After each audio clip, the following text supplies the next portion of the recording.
خاص کی تعریف کرو بھائی حفیظ.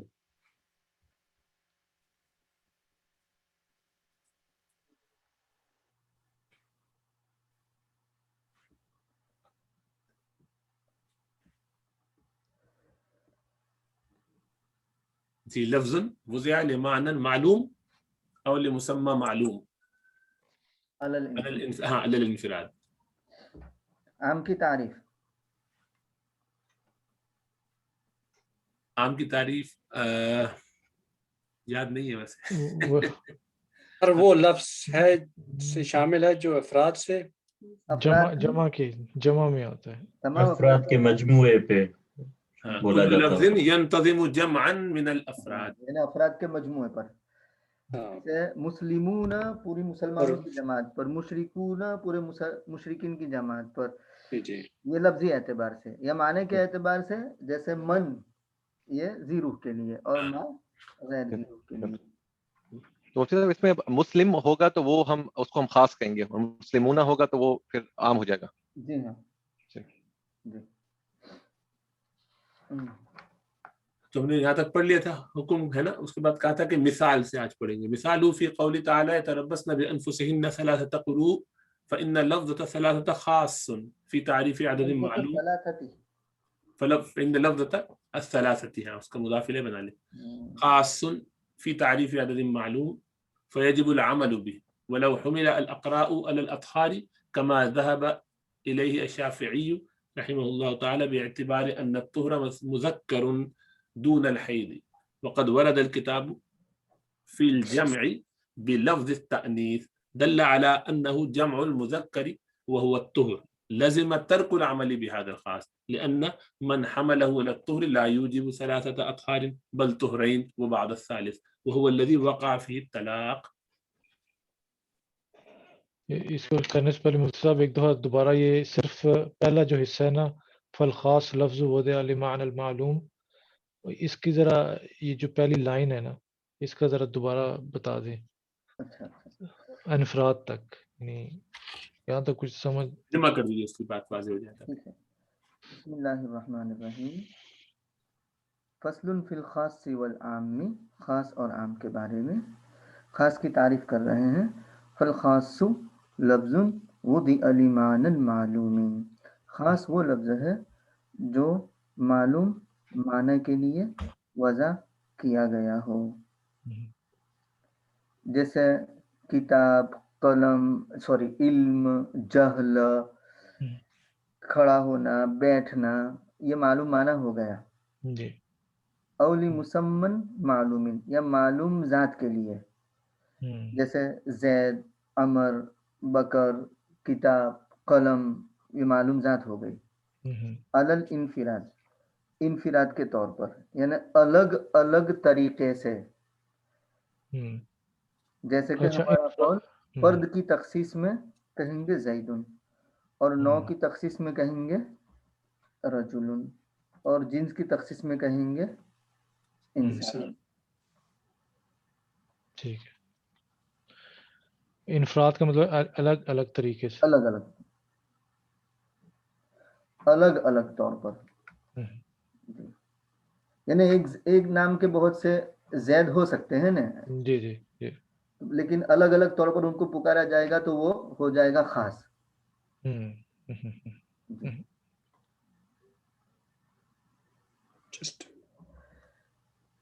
اور ایسے ہی مفتی صاحب کہ مطلب جیسے انسان ہے تو مجموعہ، لیکن ہم ہر انسان کو انسان کہتے ہیں، تو ہر جز کو بھی یہی نام دیا گیا ہے. یہ جو لفظ انسان ہے اس کے لیے ہر انفراد کے طور پہ اس کے لیے وضع کیا گیا ہے. ہاں انفرادی طور پر.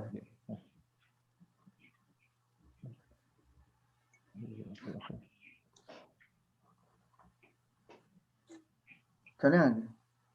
جی جی. خاص کی مثال اللہ تبارک و تعالیٰ کے فرمان میں یتربصن بانفسہن ثلاثۃ قروء، یہ سورہ بقرہ کی آیت ہے، جس میں مطلقہ مدخول بہا حیض والی عورت جو حاملہ نہ ہو اس کی عدت کو بیان کیا گیا ہے. وہ عورتیں اپنے آپ کو روکے رکھے گی 3 قروء تک. فإن لفظة الثلاثة ثلاثہ کا لفظ یعنی یتربصن بأنفسہن ثلاثة یہ خاص ہے عدد معلوم کی تعریف میں. 3 سے زائد بھی نہیں ہونا چاہیے، 3 سے کم بھی نہیں ہونا چاہیے، یہ عدد معلوم 3 ہی کے لیے خاص ہے. فیجب العمل به تو اس پر عمل کرنا واجب ہے، یعنی 3 کی عادت پر عمل کرنا واجب ہے. ولو ہمین الاقراء اور اگر محمول کیا جائے اقراء کو اطہار پر، یعنی قروء سے طہر مراد لیا جائے، جیسے کہ اس کی طرف امام شافعی رحمہ اللہ تعالی گئے ہیں اس اعتبار سے کہ طہر یعنی یہ ان کی دلیل ہے کہ طہر مذکر ہے نہ کہ حیض. حیض تو مؤنث ہوا اور طہر تو مذکر ہے. وقد ورد الکتاب اور کتاب اللہ وارد ہوئی ہے جمع میں تانیث کے لفظ کے ذریعہ، دلالت کرتی ہے اس بات پر کہ وہ جمع مذکر ہے اور وہ طہر ہے. تو لزیم ترک العمل بہذا الخاص ولو حمل کا جواب شرط یہ ہے اگر اقراء کو اطہار پر محمول کیا جائے تو لزیم ترک العمل بہذا الخاص تو اس خاص پر عمل کا ترک کرنا لازم آئے گا، یعنی 3 کے عدد پر عمل نہیں ہو سکتا، اس لیے کہ جس نے اس کو محمول کیا طہر پر تو وہ ثابت نہیں کرتا، واجب نہیں کرتا 3 طہر کو بلکہ 2 طہر اور تیسرے کے بعض کو. اور تیسرے کا بعض کون سا ہے؟ اور وہ ہے جس میں طلاق واقع ہوئی ہے. یہ تو ہوا ترجمہ. ترجمہ لفظی اعتبار سے کریں تو کتاب سمجھ میں آ جائے، سمجھے؟ یہ ترجمہ ہوا. اب خاص کی جو مثال دی یتربصن بانفسہن ثلاثۃ قروء، اس میں صورت مسئلہ کیا بیان کی گئی ہے وہ پہلے سمجھ لیں اور پھر اس کی دلیل کو سمجھتے ہیں. صورت مسئلہ یہ ہے کہ اگر کوئی شخص اپنی بیوی طلاق دے دو اس کو، اور وہ کیسی ہے؟ مدخول بہا ہے نمبر 1، کیونکہ غیر مدخول بہا پر تو عدت ہی نہیں ہے. نمبر 2 قید کیا یاد رکھنے کی حیض والی ہے، کیونکہ جن کو حیض نہیں آتا ان کی عدت تو 3 مہینے ہے، مہینوں سے عدت گزرتی ہے، وہاں حیض کا مسئلہ نہیں ہوگا. اور غیر حاملہ، یہ تیسری قید یاد رکھنا، غیر حاملہ ہونے چاہیے، کیونکہ حاملہ کی عدت تو کیا ہے؟ وضع. صورت مسئلہ یہ یاد رکھنی ہے کہ اگر مطلقہ مدخول بہا حیض والی عورت جو حاملہ نہ ہو اس کو طلاق دی جائے تو اس کی عدت کیا ہوگی؟ امام ابو حنیفہ رحمۃ اللہ علیہ کے نزدیک اس کی عدت 3 حیض ہوگی، اور شوافع رحمہم اللہ تعالی کے نزدیک اس کی عدت 3 طہر ہوگی. یہ صورت مسئلہ ہے. امام ابو حنیفہ رحمۃ اللہ علیہ کے یہاں 3 حیض اور امام شافعی رحمۃ اللہ علیہ کے یہاں 3 طہر. یہ فرق کیوں؟ تو کہا کہ امام ابو حنیفہ رحمۃ اللہ علیہ لفظ قروء یہ مشترک لفظ ہے، حیض کے معنی میں بھی آتا ہے اور طہر کے معنی میں بھی آتا ہے. امام ابو حنیفہ رحمۃ اللہ علیہ نے اس کا معنی حیض لیا ہے اور امام شافعی رحمۃ اللہ علیہ نے اس کا معنی طہر لیا ہے، اور حیض مؤنث ہے اور طہر مذکر ہے. آپ نے نحو کے اندر اصول پڑھا ہے کہ 3 سے لے کر کے 10 تک کا معدود جمع اور مجرور ہوگا، ایک بات. اور دوسری بات کہ معدود اگر مذکر ہے تو عدد مؤنث ہوگا اور معدود مؤنث ہے تو عدد مذکر ہوگا. اب یہاں ثلاثۃ قروء تو ثلاثۃ یہ عدد مؤنث آیا، یہ علامت ہے اس بات کی کہ قروء مذکر ہے، اور مذکر کب ہوگا؟ جب طہر مراد لیں گے تو، کیونکہ حیض تو مؤنث ہے. تو یہ امام شافعی رحمۃ اللہ علیہ کی دلیل ہے. یہ کما ذہب الیہ الشافعی باعتباری یاس کرتے ہوئے اس بات پر کہ طہر مذکر ہے نہ کہ حیض، اور کتاب اللہ وارد ہوئی ہے جمع میں تانیث کے لفظ سے، یعنی ثلاثۃ مؤنث، یہ تانیث کا لفظ اس کی طرف اشارہ کرتے ہیں. دلیل ہے اس بات پر کہ وہ جمع مذکر ہے، یعنی کون؟ قروء جمع مذکر ہے، اور وہ طہر ہے۔ تو امام شافعی رحمۃ اللہ علیہ کی دلیل کیا ہو گئی کہ 3 سے لے کر 10 تک کا معدود جمع اور مجرور تو ہے ہی، اور دوسری بات وہ اصل ہے کہ اگر معدود مذکر ہے تو عدد مؤنث ہوتا ہے، تو یہاں عدد کا مؤنث ہونا دلالت کرتا ہے اس بات پر کہ قروء یہ مذکر ہے، اور مذکر اس وقت ہوگا جب اس کا معنی ہم طہر لیں، اگر حیض معنی لیں گے تو وہ تو مؤنث ہو جائے گا، تو اس وجہ سے اس کی عدت گویا کہ 3 طہر ہوگی۔ یہ دلیل ہو گئی کس کی؟ امام شافعی۔ امام ابو حنیفہ رحمۃ اللہ علیہ کی دلیل کیا ہے؟ نبی کریم صلی اللہ علیہ وسلم کا ایک تو فرمان ہے کہ طلاق الامۃ تطلیقتان وعدتها حیضتان، کہ باندی کی طلاق 2 طلاق ہے اور اس کی عدت 2 حیض ہے۔ تو جب لسان نبوت نے باندی کی طلاق کو 2 طلاق کہا اور اس کے بعد اس کی عدت کو 2 حیض کہا، تو ایسا تو نہیں ہو سکتا کہ باندی تو حیض سے عدت گزارے اور آزاد عورت یہ طہر سے عدت گزارے۔ تو جو عدت باندی کی ہوگی وہی عدت کس کی ہوگی؟ آزاد عورت کی ہوگی۔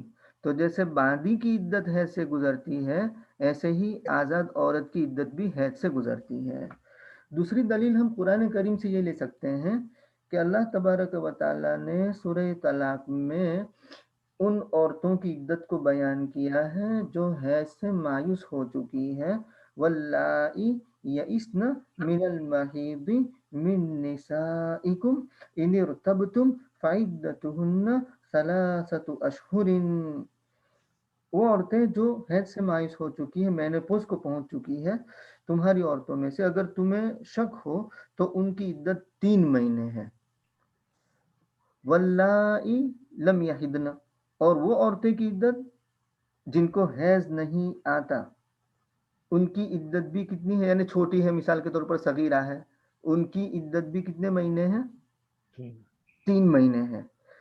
تو اللہ تبارک و تعالی نے اس آیت میں حیض کو ذکر کیا اور حیض کے متبادل میں 3 مہینے کو بیان کیا ہے، 3 مہینے کو ذکر کیا ہے۔ تو گویا کہ غیر حیضہ کی عدت عدم حیض کی وجہ سے 3 مہینے مقرر ہے، تو حائضہ کی عدت 3 حیض ہوں گے، اور ہر مہینے میں 1 حیض آتا ہے، 1 مہینہ مطلب ہر ماہ 1 حیض کے قائم مقام ہوگا۔ تو جب اس آیت سے حیض والی عورت کی عدت 3 مہینے ثابت ہو چکی تو 3 قروء سے بھی حیض مراد ہوگا۔ کیوں؟ اس لیے کہ القرآن یفسر بعضہ بعضا، قرآن کریم اس کا بعض کی تفسیر کرتا ہے۔ سمجھ میں آیا؟ جی جی۔ حضرت طہر سے مراد جو ہے وہ کیا ہوا؟